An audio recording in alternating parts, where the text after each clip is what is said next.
Hey, everybody. Welcome to In Case You Wanted to Know with Jim Henderson. My name is John. In the room with me, Derek, and of course, our favorite Jim Henderson. How's it going, fellas? Welcome to the first podcast of the new year. Hey, John. Thanks for having us. It's lovely to be here, and I'm well caffeinated, so let's do this. Oh, we're in trouble. We're in trouble. Well, today, I think we should talk about living sustainably. It's a mission that we all individually try and accomplish in our own rights, in a business front, and it's something that I think warrants talking about. So, I mean, let's jump right into it. Why should we be conscious about living a more sustainable lifestyle? Well, it's obviously first and foremost in a lot of areas around the country and around the world.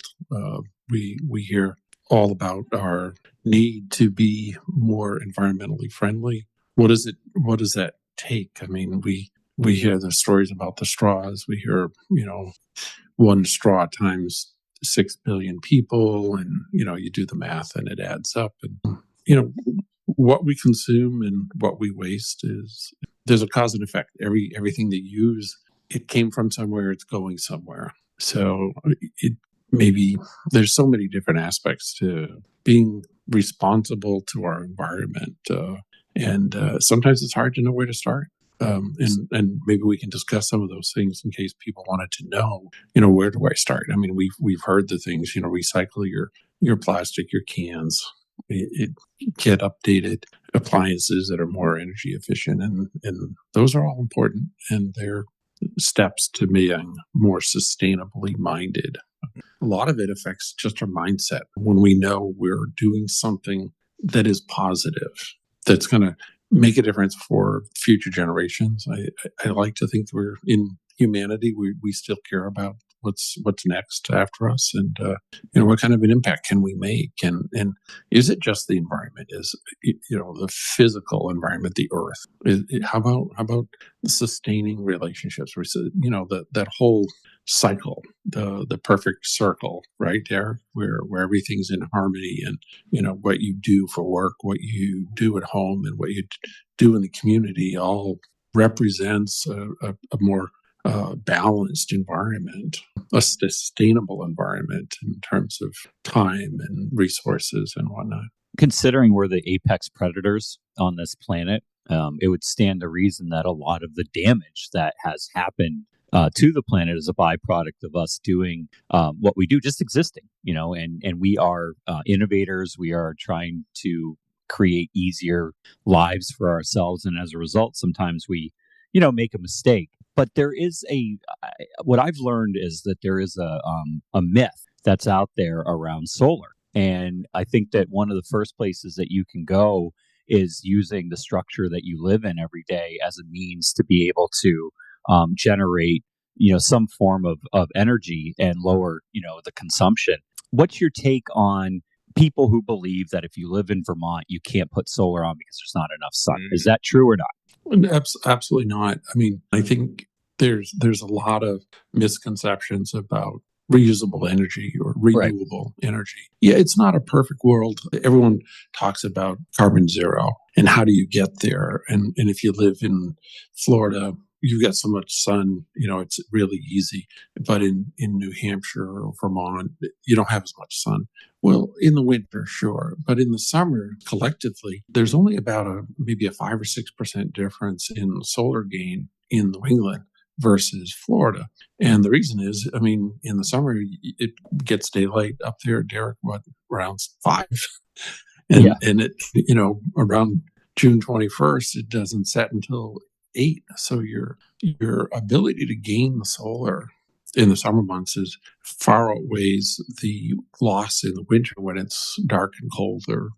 In terms of total solar gain, I've done the math. You can actually pull it up online and you can find out what region you're in and how many, what they call average solar hours per day based on a year average over a 10-year period. And so even like Alaska and whatnot, there's not a lot of difference in the total amount of, if you were talking about solar, in terms of collecting, and again, storing it is the other thing.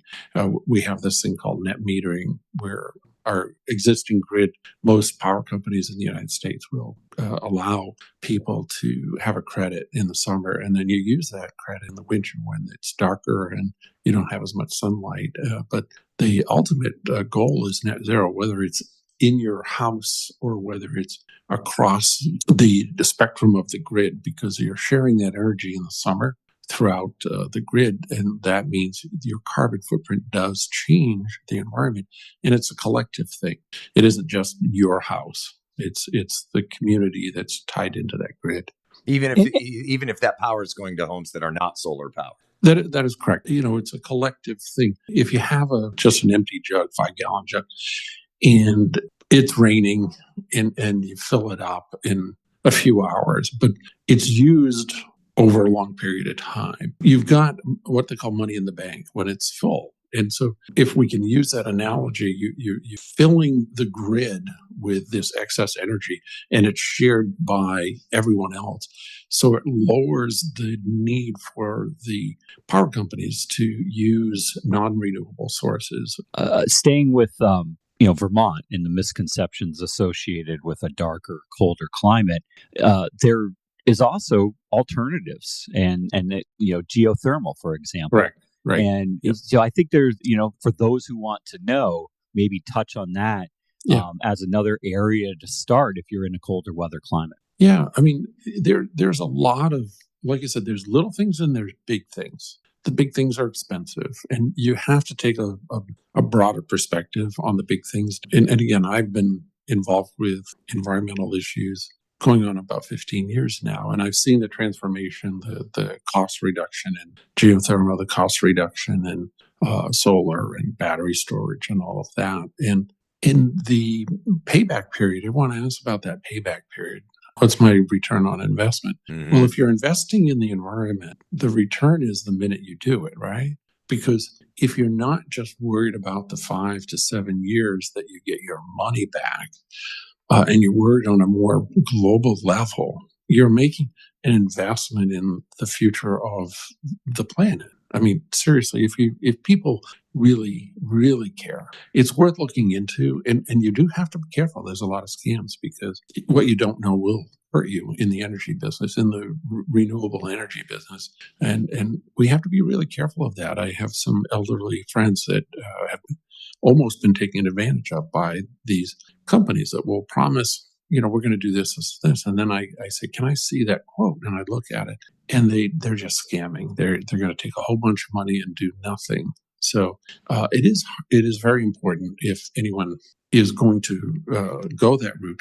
Again, geothermal in the north combined with solar, you can be carbon negative almost with any existing home. There are some investments, and it might not be a 7-year, it might be an 8 or 9 year. That's without adjustment for inflation. I mean, if you take what energy has done over the past 4 years, electric prices across the country have gone up almost 40% in 4 years. Fuel costs, heating oil for up north, that's all gone up almost 70 or 80%. When you factor that into it, your return on investment is going to be much shorter. You can't just use today's prices, because they change, they go up. And electricity 15 years ago was less than 5 cents a kilowatt here in Florida, and I think we're up around 14, 15 cents. So I mean, it's gone up substantially, and if that continues, and I don't see why it wouldn't, what used to be a $40 or $50 electric bill that is now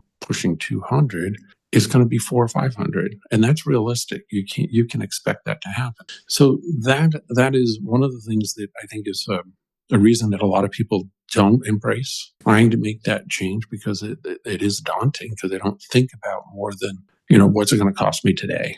Well, you mentioned some of your friends that fortunately, it sounds like you saved them from getting scammed. It is tough. This is still a relatively young industry, solar, and utilizing renewable energy for your business or your home is relatively new. And with any new things, you've got the people that are going to try and sneak in and take advantage of it, jump on the bandwagon, and people wind up paying an even greater price than if they hadn't made the move to go renewable in the first place. And that's just, it's disappointing. I mean, I suppose it's the way of the world, but We hear daily about if we don't make a change, global warming. It's not called that anymore. Climate change. Yeah, climate change. The reality of it is, if you just look at it from a cost perspective, you actually have the opportunity to change the direction of the future for others, but your own future in the days and years ahead, because you're taking control. If you can tap into what's available, geothermal, solar, wind, these types of things, they make you more energy independent, and it puts you in a fixed cost position. So from a business perspective, it makes really good sense to look into these things so you get a fixed cost over the next 10 years. We don't know what the economy is going to be. We don't know how energy prices are going to be affected. I can tell you they're not going to go down. They're going to go up. And whatever you lock into today is a fixed cost. Say you go out and get a 10-year loan to rehab your house, and there's a lot of incentives. 30% tax credit, federal on every state has that, and then each state has their own individual programs. Like New Hampshire, some of the New England states will provide a lot more incentives above and beyond the federal incentives to invest in renewables. Well, we've talked about solar, we've talked about geothermal a bit. What are some of the other things that we as individuals can do to live a more sustainable lifestyle? Well, I think it's pretty much ingrained in most kids today, unlike yourself, John, and myself, and people older than me. Certainly, I grew up in the day when it wasn't illegal to litter. So you're too young for that. But I remember it wasn't illegal. And then it became illegal to litter. Most younger people, 30 years or younger, certainly they're taught more responsibility to the environment. That's just inherent in the system. What you learn as a child will stay with you, and you don't see, unless they're defiant brats like Derek. Just the reality of it is you don't see people throwing things out the window. And that's listen. I was going down the highway in a Geo Metro, just out the window, McDonald's, straws, you name it. I mean, I think a terrible person. I was behind you one day. I called the police. I followed you everywhere you went. And you kept. Was that you? Bad child. Bad. The only thing that's changed between then and now is fewer amounts of stuff going out the window. Everything else is nothing. The same. Absolutely nothing. And I'm so good that my dog goes to the bathroom, I clean it up, and I don't want to get yelled at. I've changed a lot. I've changed my ways. It's partially being around you two fine chaps. Well, again, we don't see it, but it's changed dramatically. I mean, most people. You see fewer and fewer people using plastic bags at the grocery store. You see fewer and fewer people that don't put a recycling bin out. I mean, so there is awareness. I think awareness is the big thing. And corporately, you got 350, 360 million people in a country, and if all of them recycle all of their glass and all of their plastic, that's a huge change for the environment. But the biggest change, most important change is the major energy components, and that is what we burn in a car and what we use for energy to run our homes and stuff.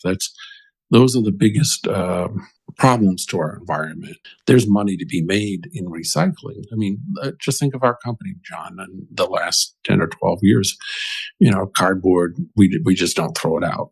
It doesn't go in the dumpster. It goes into recycling. We get paid $50 a bale to help the environment. And so there are a lot of business decisions, there's a lot of personal decisions being made because we're aware. And for that, we can be thankful for our media, getting the world to see that. I mean, developing countries, or if they develop with the education that they should have, that we now have, but these developing countries will get that education. And I think we'll see greater attention to the environment in those areas. But energy is a big one. If we really want to tackle it as a society and as individuals, how can we make our living environment more sustainable?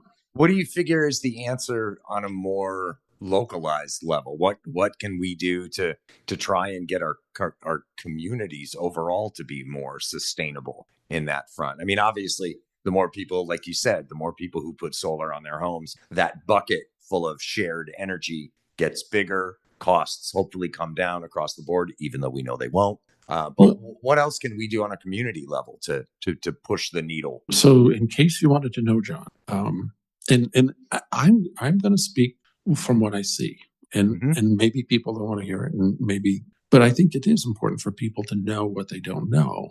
It is very important that individuals, homeowners, businesses take it to task to know what's going on around them with energy, what's going on around them with legislation, with the higher ups, with these mega power companies. We all know they're making a lot of money, and I could throw some numbers out, John, that it's mind numbing, and people don't realize that money is actually one of the things that is keeping us from being as energy independent as we can. And the more people that go out and make a stand and make the investment, the more our government will have to listen to us.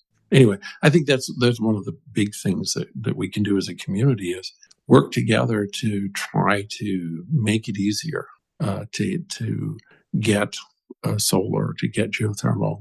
In the state of Florida, they, whatever reason, do require us to have $1 million liability, which needs to be questioned. Things like that need to be questioned. Why?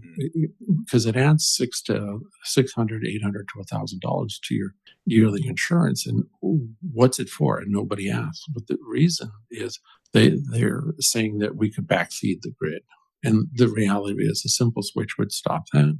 And those type of regulations, nobody really knows until they go to put solar, right? And once you do, oh, by the way, and then you say to yourself, why would I invest and have to pay an extra $600, $800, or $1,000 a year? That changes the savings that you think you're going to get. But it's still negligible. I mean, you still not having an electric bill or virtually nothing, even paying that insurance, it still makes sense financially. 10 years from now, it does. But then again, that insurance will go up. Right now, the average, I know more about solar in Florida than I do in New England, but I do know that the average home is around $220, $230 right now per month. And so, $800, that's like 4 months of your savings right there gone. And that does make a noticeable impact in people's decision making. And they know. I mean, and again, in case you wanted to know, the fact is that they advertise. These energy companies, I won't name any, but you know who they are. They literally, in their website is, you don't have to worry about insurance if you let us do solar for you. And those are the little things that people don't know. They infuriate me and my business and my approach to self-sustainability. Because, John, we're going back to, if you can save all this money, then you don't have to work as hard to pay your bills, right?